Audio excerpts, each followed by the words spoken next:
outrageous tyranny pouring in around us. I feel like I'm trapped in an Indiana Jones movie where the sand of the water is pouring into the chamber, and I'm saying, we got to get out of here. It's rising, and the yuppies, the trendies, the know-it-alls, they're too busy slicing their arms or hurting themselves or, wearing diapers as adults, whatever little decadence they're into, to even worry about a total global government program that's hiding in plain view that they call testing. Department of Energy here in the U.S., set up in Europe as well, spraying, mixed in with the jet fuel in some of the cases, mounted to government aircraft, all admitted.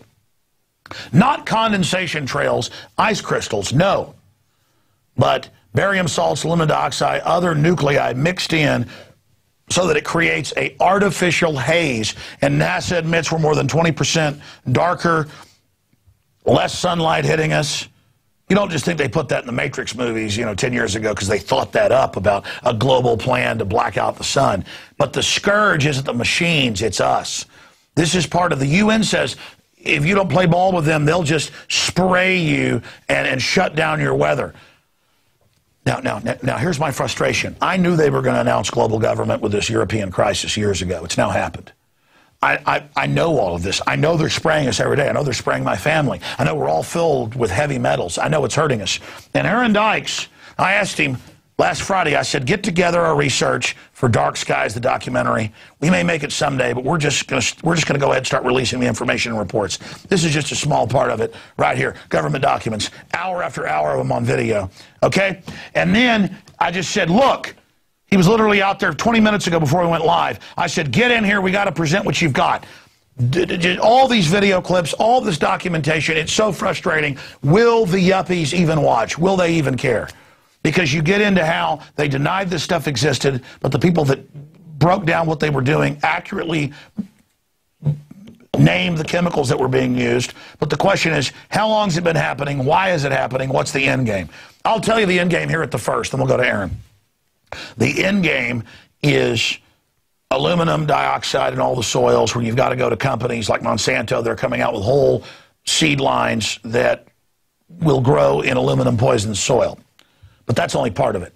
It's about the seed banks, the seed arcs, all of this. It's about weather weapons, shutting down regions that don't play ball. They're already talking about a Chicago mercantile system that will bet on the weather. Well, it's going to be a rigged casino. They don't set up casinos without putting their finger on it, without controlling it. This is about playing God. This is about world government. And this is about genocide and population reduction. Aaron, I'm going to interject points here, but we've only got about 25 minutes, and we'll come back and do part 2, part 3, part 4, because this is so important. It shows how they can keep something bigger than the Manhattan Project secret. We expose it over the years accurately, and they come out and go, yeah, okay, we've been doing it, it's secret, but it's for your own good. And we admit it's happening, but the details are secret. So you've got the floor. Go through as much as you can, the video clips, all of it. This is incredible information. Yeah, just like you saw back in the 70s with Kissinger and the food as a weapon plans under national security, you see global warming and chemtrails under a national security proposal. And you'll see a lot of the quotes here of Kissinger talking about food as a weapon. Is the U.S. prepared to accept food rationing to help people who can't or won't control their population growth? They're talking about withholding food aid. Would food be considered an instrument of national power? You've heard the Club of Rome talking about how mankind itself is the enemy when it comes to environmental concerns like global warming and the rest of it. The real enemy is mankind. That is from the 1990s with the Club of Rome group. And then coming up... That was the head of the CFR, too. He's also Club of Rome. That was Haas saying that. Oh, these groups all interlock, Alex. And you see here where the Air Force wants to, quote, own the weather by 2025 and more, to use it against the enemy and to help their own forces. And it goes on to, it's not cued properly, but Secretary of Defense William Cohen admitting that weather weapons exist, that they can create hurricanes, earthquakes, and the rest of it. So this stuff is admitted, but it is hidden behind a national security pretext, Alex. Is that the right document? Well, you've got weather as a force multiplier, owning the weather 2025, and after that is the quote about William Cohen and how they are able to use weather weapons. Well, take your time. I know I said we're in a hurry, but take your time as we get to these. Global warming has been called a security threat because it's going to disrupt all these places where there could be droughts or food shortages, and you can guess who's going to be there to create the solution. Here you've got William Cohen saying others are engaging in a type of eco-terrorism where they can alter the climate, set off earthquakes, volcanoes remotely through the use of electromagnetic waves.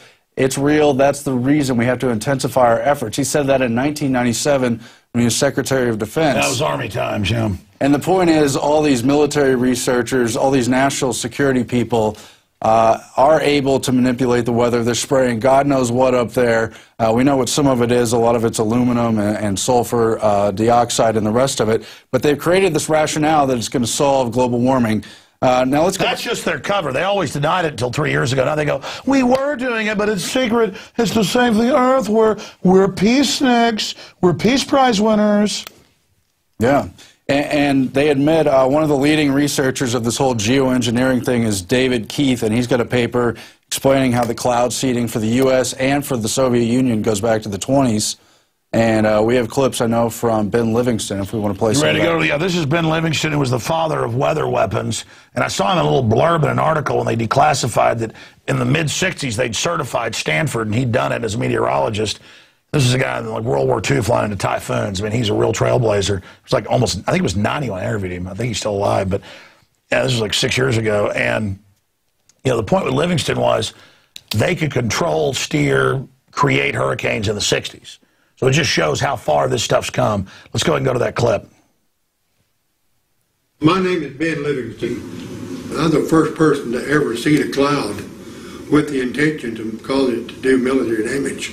I know I can say that, and I did it several times before the next person did it. We were doing quite a lot of testing work out over the test range at China Lake, California, where we dropped cloud seeding flares or silver iodide generators into clouds, or just where we wanted to see what the reaction was. And it was there when I learned for sure that you could really change a cloud by the amount of silver iodide you put in it and where you put it. These are cloud seeding dispensing units on the side of C-130s. As you can see, these units held 52. These dispensers held 52 units. We were the first ones to fly into hurricanes for the purpose of modifying them, if you will. That was Project Storm Fury. I began to be extremely confident that we could do whatever about what we wanted to with a hurricane. The Project Storm Fury had been going on since 1961, and they had already done, or had done 2 experiments, one in 61 and 63. Well, by 1964, when I was there in 1964, I wrote the plan and started to have and track animation for every flight that was on the hurricane cloud seeding experiments. So we had documentation for everything. Operations of Project Storm Fury are very positive. His report said that we claim they should consider now. Okay, that's just a short excerpt from an interview I did 6 years ago with Ben Livingston, the father of weather weapons. We're just demonstrating this exists, the cloud seeding, how they do it, moving right along, back to Aaron Dykes, because this is all going on, and you're supposed to just worry about football all day or what Lindsay Lohan's doing. I'm sorry, because what they admit they're spraying is brain damaging the population, as neurological disorders go off the charts, as the honeybees die, you name it. Aaron Dykes, continue with your report while we show some footage of videos we were sent from around the world of the geoengineering program. But Alex, you said this is brain damage. You guys remember, this is all for global warming. It's for our own good. And so you've got all these seemingly wacky proposals to shoot air balloons that spray stuff in the atmosphere, to have little ships that float on the ocean and spray stuff in the atmosphere, to put a hose up into the atmosphere, to have solar reflective things and orbiting the Earth in outer space. They're just setting the precedent that they control weather. Yeah, and you've heard them talk about how they want to control the space for the 21st century fight. This is all part of that. It's cloaked under national security and this global warming excuse. And among their other crazy plans is this albedo's plan to inject particles into the atmosphere and the stratosphere to reflect the radiation. Now, that alone will cause a disruption with the radiation forcing, which will change the weather perhaps in unpredictable ways. They know that, but they're still pursuing it because it's their best cover story. Chemtrail's only one part. They've got the magnetic field generators, they now admit, in China, Dubai, other places, that are just copies of HAARP that are energizing the atmosphere. But naturally, people have seen the stuff sprayed into the sky, asked questions about it, and as they're proving correctly, want to know more. Well, it all falls under this albedo's plan. I know we have all these clips here about global dimming and about how shooting sulfur into the atmosphere is going to help that process, and it goes on from there. But isn't it more trendy just to be into acting cool? I mean, why should we even worry about this? Oh, here's some more articles. Yeah, the solar shield. Now that we've exposed this, oh, we are doing it. We're saving you. We've just been testing it. Yeah, and they're doing it. And here you see Bill Gates. He not only wants to steer hurricanes, but he's funding the plan to shoot stuff into the atmosphere. Yeah, none of us have property rights. None of us don't have a right to not breathe this because the little control freak chicken neck eugenicist who daddy runs Planned Parenthood says we're going to breathe it. So you see again and again academic papers about modifying clouds, creating artificial clouds. You can read them for yourself. You've got preventing global warming by increasing cloud albedo. This is just a few selections because, as you saw, there's literally hundreds of documents.